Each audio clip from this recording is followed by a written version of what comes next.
Kaixo, zientzia eta teknologiako gaiak iruditan kontatzea ez da erraza, 5 minutu baino gutxiagoan egin behar bada, are gutxiago. Eta emaitza zorrotz interesgarri eta entretenigarria lortzeko gogotik saiatu behar da. Aurtengo On Zientzia bideo lehiaketan parte hartu dutenek erronkari heldu zioten. Eta aste honetan jasotako lan guztien artean onenak zeintzuk izan diren iragarri dugu. Bideo saridunak ikusi nahi, has gaitezen!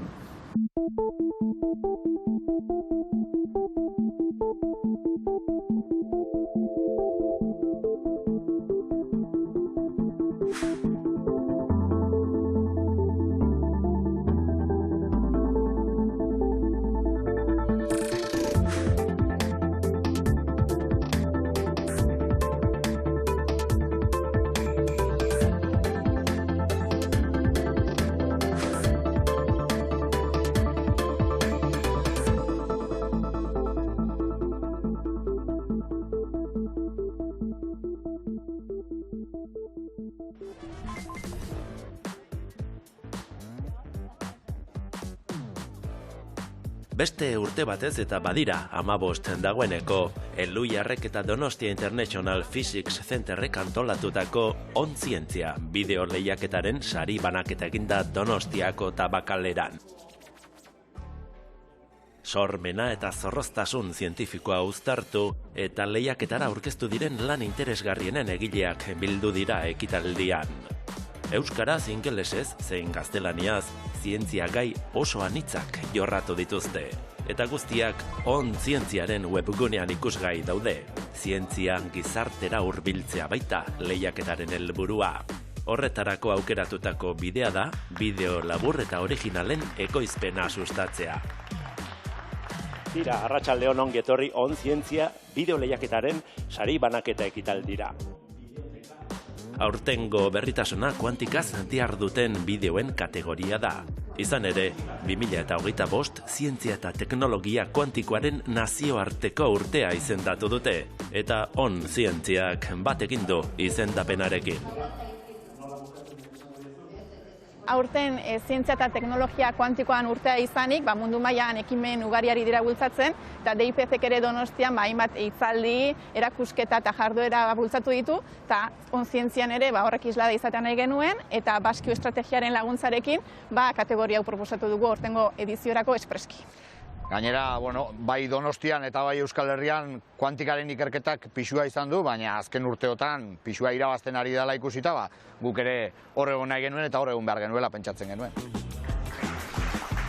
Kuantikako bideo onenaren kategorian hainbat bideo lehiatu dira, baina epaimahaiak erabakia argi izan du.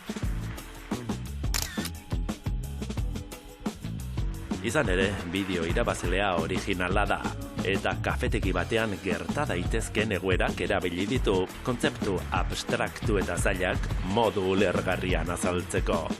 Felicitats, Enric. La superposición cuántica es uno de los fenómenos más extraños y famosos de toda la física cuántica. En la vida cotidiana, casi todo es simple. Este café está aquí y no en la otra punta de la mesa. De igual manera que yo estoy vivo y no muerto, ni mucho menos las dos cosas a la vez. Pero en la física cuántica las cosas son más complicadas. Y, aunque el gato de Rödinger está muy bien, hoy no vengo a hablarte ni de gatos vivos ni muertos, sino de cómo la superposición cuántica es igual a elegir entre un croissant y un chocolate con churros. Imagínate la siguiente situación. Son las 8 de la mañana y no hay nada que te apetezca más que algo dulce para empezar el día. Vas a Quantum Café, tu cafetería de confianza, y te pones al final de una larga cola. ¿Qué elegirás? ¿El croissant o el chocolate con churros?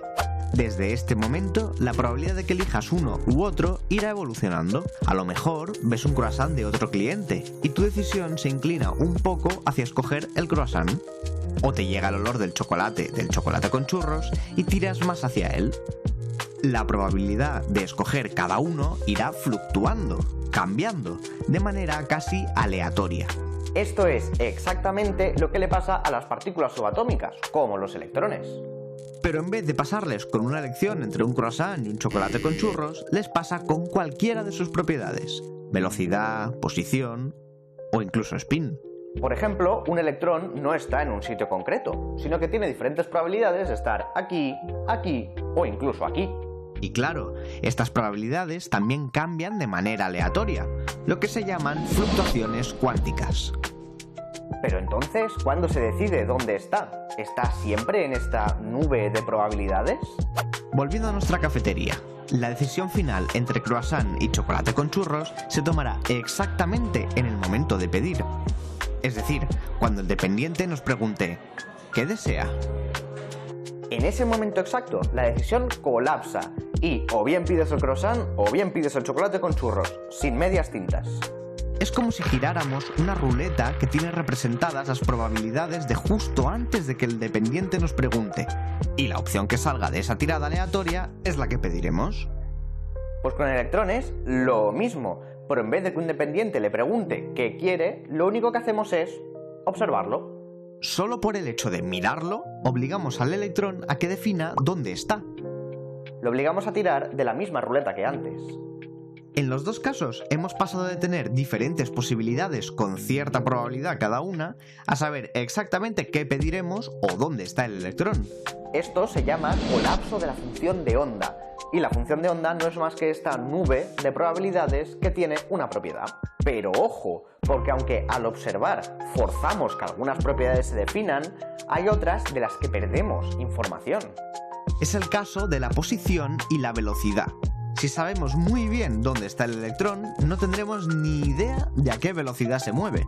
Y al contrario, si sabemos muy bien a qué velocidad se mueve, no estaremos ni cerca de saber dónde está. Es como si, al llegar al mostrador y decidir que quieres un croissant, de repente no supieras si vas a pagar con efectivo o con tarjeta, solo por el hecho de haber escogido el croissant.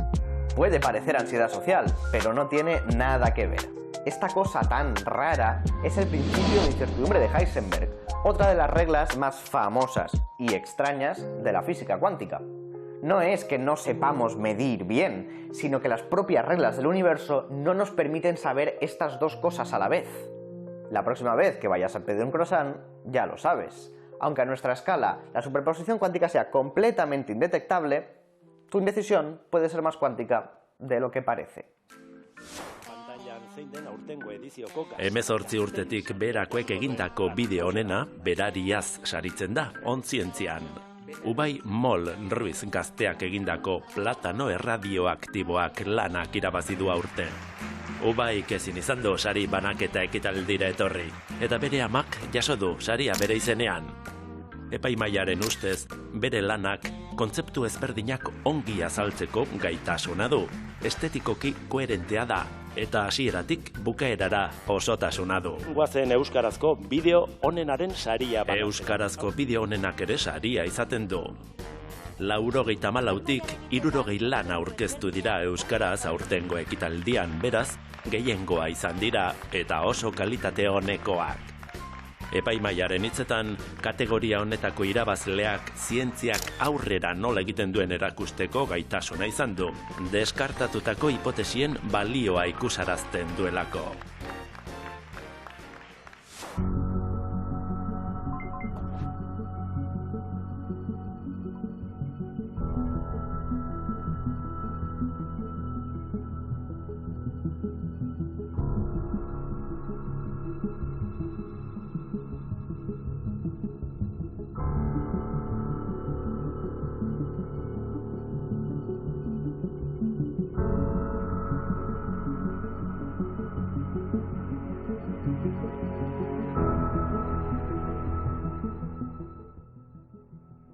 Neptunotik harago, eguzki sistemako eskualde urrunen eta ezezagunenetan, gure ulertzeko gaitasuna desafiatzen duten gorputzak dabiltza orbitatzen. Horien artean, muturreko objektu transneptuniarrak nabarmentzen dira.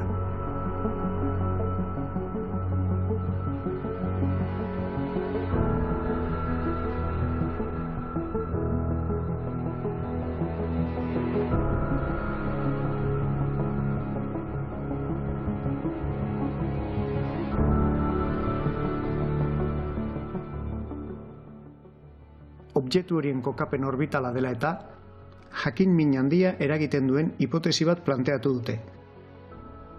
Oraindik aurkitu gabe dagoen planeta baten existentzia, 9. planeta. Muturreko objektu transneptuniarrak oso orbita luzeak eta eszentrikoak dituzte.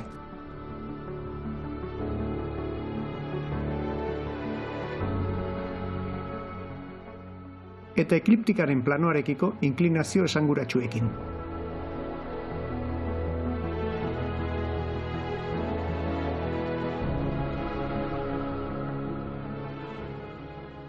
Litekeena da planeta hipotetiko horren gravitazio eraginak milioika urtetan zehar gorputz horietatik tiraka aritzea, haien ibilbideak luzatuz eta muturreko inklinazioak sortuz.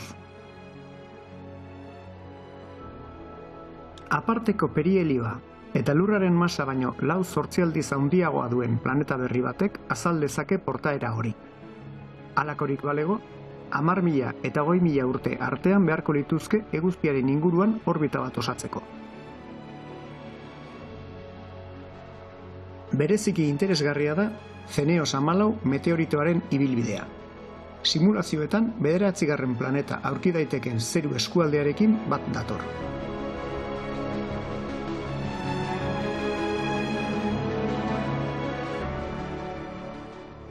Xehetasun honek astronomo batzuk ideia liluragarri eta ausarta proposatzera eraman ditu. Balizko planeta honek bere gravitate biziarekin meteorito txikia desbideratu eta azeleratu ahal izan zuen lurrera eraman zuen bidaia batean. Gure planetarekin talka egin aurretik eguzki sistematik ihes egiteko behar den abiaduraraino bultzatuz.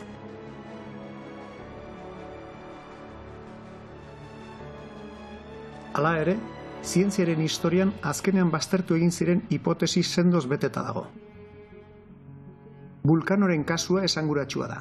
Leberrier astronomoak 19. mendean Merkurioren orbita anomaliak azaltzeko proposatutako planetarena. Urteetan zehar astronomo asko planeta honen bila ibili ziren, baina ez zen inoiz aurkitu.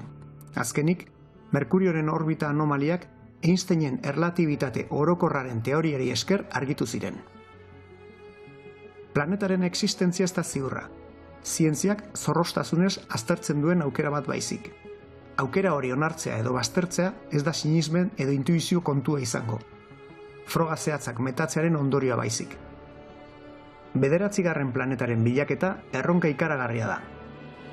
Haren muturreko distantziak detektatzea ikaragarri zaila egiten baitu. Baita potentzia handieneko teleskopiak erabilita ere. Etorkizunean detektatzea lortuko balitz, eguzki sistemari buruzko gure ikuspegia aldatuko lukeen aurkikuntza baten aurrean egongo ginateke. Eta aurkitzen ez bada, ikerketak gure eredu astronomikoak hobetzeko eta gure miaketa teknikak hobetzeko balioko du.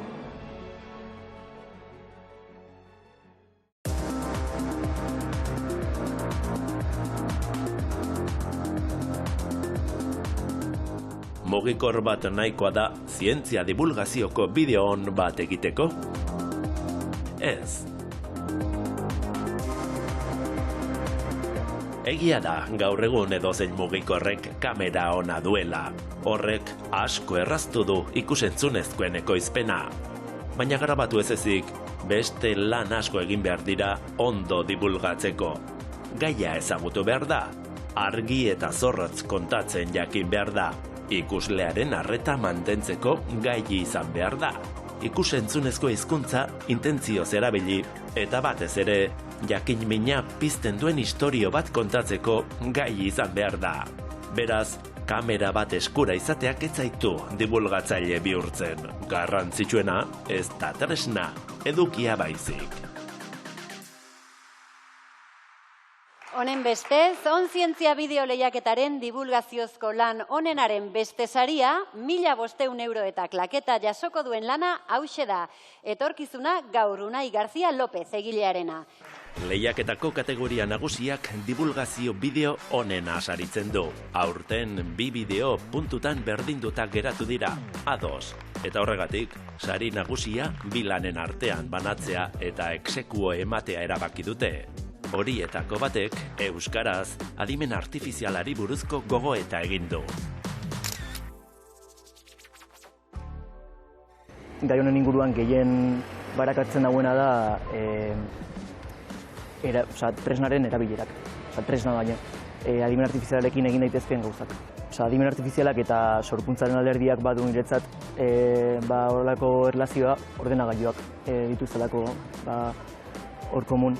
Eta, oso txikitatik eduki dut ordenagailua lagun, bai bideoak editatzeko edo musika sortzeko eta beti eduki dut kutsu sortzai hori.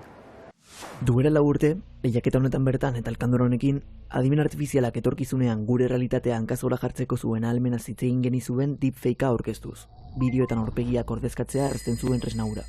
Kontu zibili barko gara jada ezin garelako fiatu pantailaren bestaldean dagoenaz. Argi dagoena da etorkizuna atarian daukagula. Etorkizuna atarian, deitu genion bideoari. 4 urteren ostean esan genezake etorkizunura iritsi dela jada, eta ustez baina izugarriagoa dela.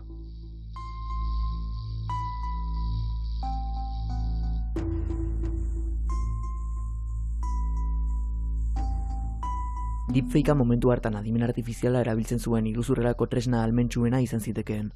Gaur, ordea, gure pantailak gainezkatzen dituen askotariko bakarra da. Deepfakeak zuzenan egin daitezke orain, bideodeietan erabiltzea ahalmenduz eta iruzur modu berriak sortuz. Imaginatzen dugun edozer gauzaren irudi edo bideo faltsuak sor ditzazkegu hitz gutxi batzuk idaztearekin soilik. ChatGPT bezalako tresnak erabiliz irudi horien inguruko berri bat asmatu eta sareetan sinesgarritasuna eman. Adimen artifizialarekin gaiztakeriak egiteko moduak azten dijoaz egunak pasala, eta hala erakusten diguten medioek ere jazarpen kanpaina suntsu baten bidez. Etengabe josten gaituzte adimen artifizialaren erabilera maltzurrak aditzera ematen dituzten albisteekin. 10 adingabe identifikatu dituzte Extremaduran adimen artifizialarekin egindako biluzien egile gisa. Polizia Nazionalak voice hackinari buruz ohartarazi du. Zure senide eta lagunen ahotsak klonatzen dituen iruzur berria. Adimen artifizialak 400.000 lanpostu suntsitu ditzazke Espainian hurrengo hamarkadan. Adimen artifiziala ez da klima aldaketaren kontrako erantzuna, arrazoia baizik. Planetaren energia kontsumoa handituko da 2030ean bikoiztu arte. Eta honen ondorioa, estatuko 5 pertsonetatik batek adimen artifizialari beldurra dio.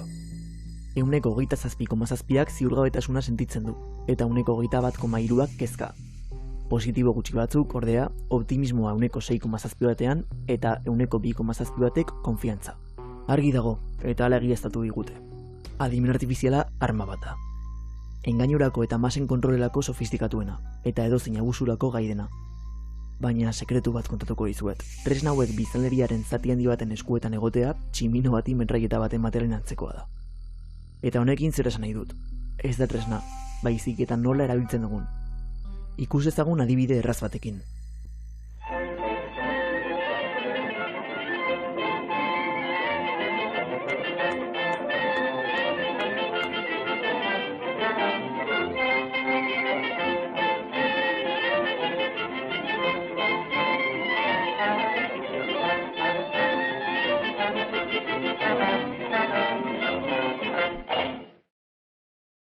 Mailuak mendeak daramatzate gure artean, eta haiei dagokiela behintzat gai gara erabilera on eta txarrak bereizteko.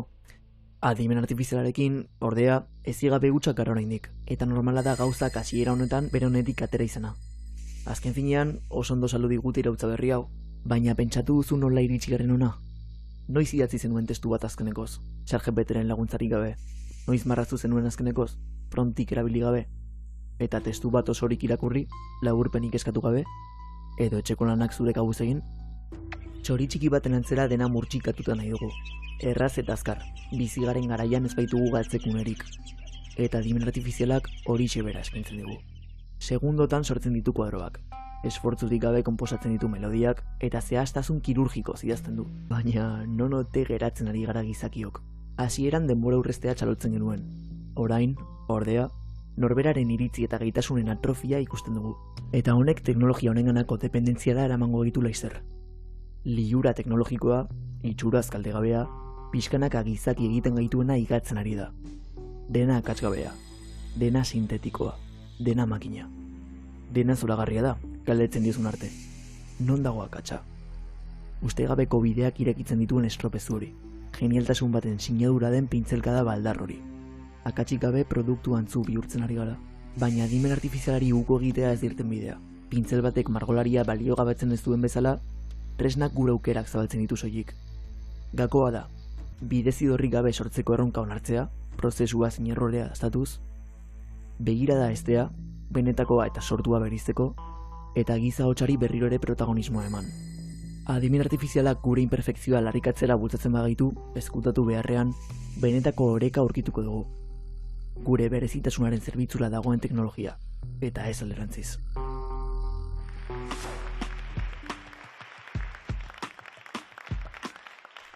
Amaren sabelean umea nola osatzen den azaltzen du sari nagusia jaso duen beste bideoak.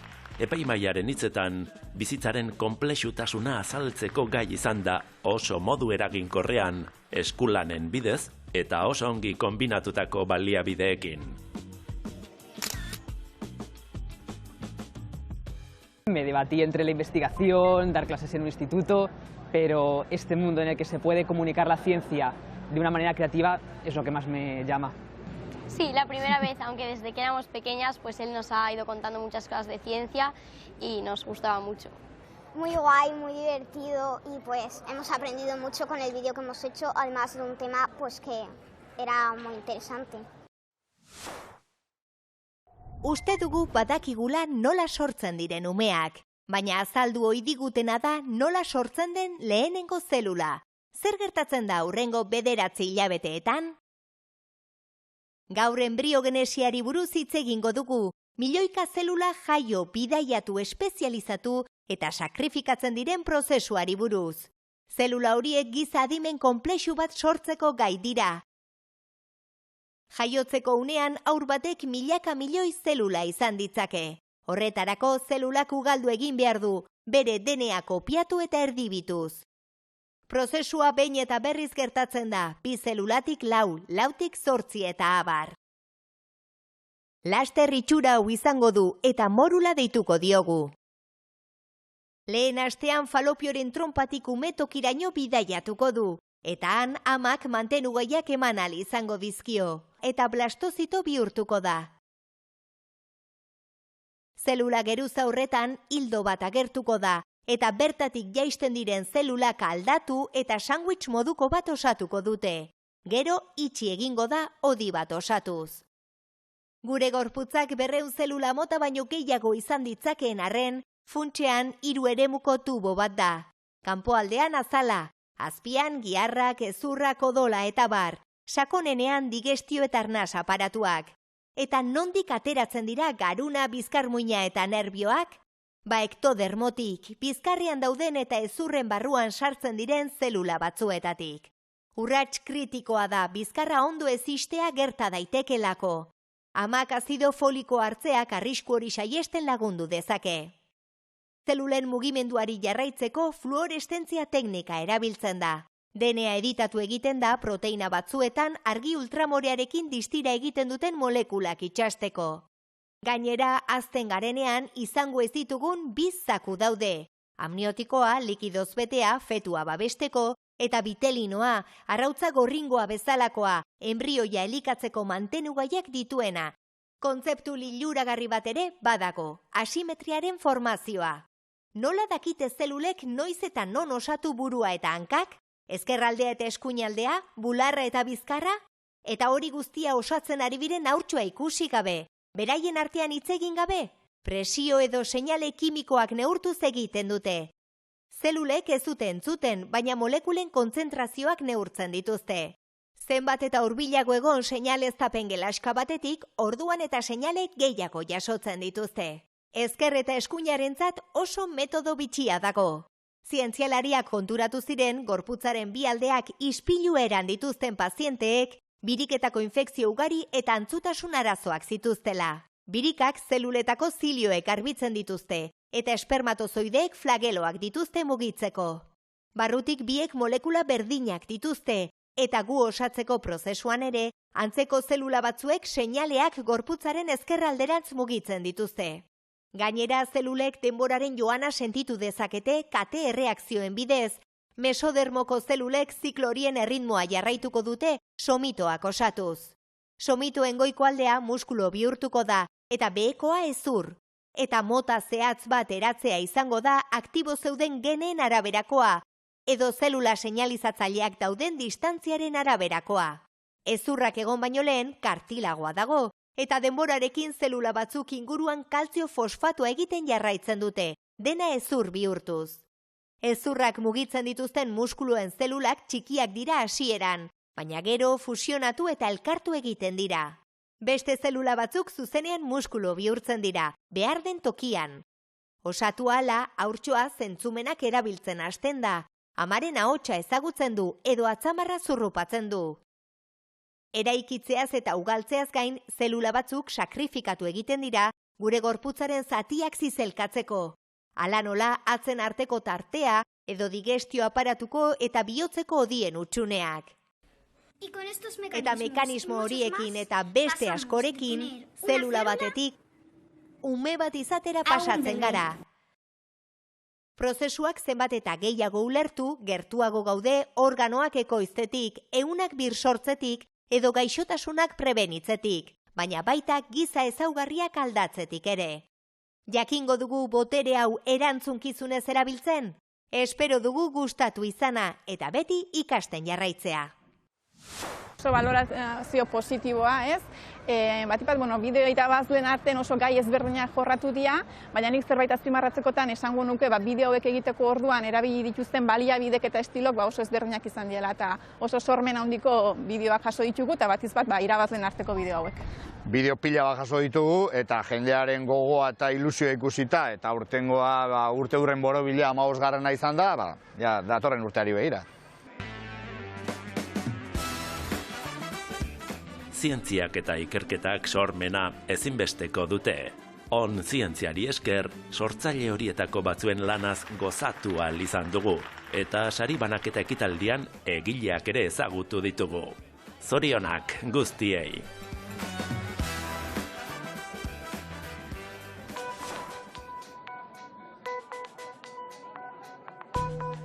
Lehiaketa bat itxiz eta beste bat abian dela, gogora ekarriz bukatuko dugu gaurko saioa. Dagoeneko zabalik dago Kafelujar sarietara lanak bidaltzeko epea. Aurtengo leloa hauxe da, begi berriz kontatzeko, eta kategoriak berriz honakoak. Zientzia kazetaritza, divulgazio artikuluak, lehen sektoreko lanik onena eta aurten berrikuntza gisa, argazkilaritza zientifikoa ere sarituko da. Lanak aurkezteko epea uztailaren batera arte egongo da zabalik, eta informazio gehiago eskuratzeko eta lanak bidaltzeko tokia webgune hau da, kafelujarsariak.eluyar.eus. Zuen begirada berriak saria mereziote duen jakin nahi baduzue, animatu eta parte hartu. Datorren aster arte, agur!